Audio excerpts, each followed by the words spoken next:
now that we know how to create variables of different sizes, it's natural to ask how we would measure the size of a variable that we have.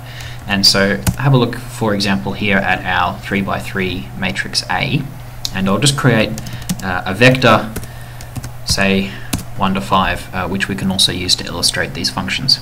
So the first function that you may come across is this one, size. And so if I run size of A, then I get back a vector with 2 elements in it, and those are the dimensions of the matrix A. So this is a 3 by 3, and so we get back 3 and 3 as the 2 elements in the vector. So if I did size of X, then you see that X is a 1 by 5. So it's a 1 by 5 variable there, and so that's the size which is returned. So remember, if I did X transpose, then it runs down the page.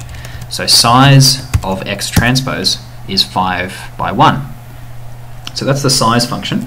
There's another one which is called numL, which is short for the number of elements.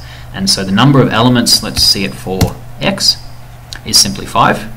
The number of elements in A is 9, because A was a 3 by 3. Let me show it to you again. A was a 3 by 3, and so there are a total of 9 elements inside that matrix. The final one that you will come across is length. And so length of X is 5, and length of A is 3. So what's going on here? Well, let's have a look at the documentation for the length function.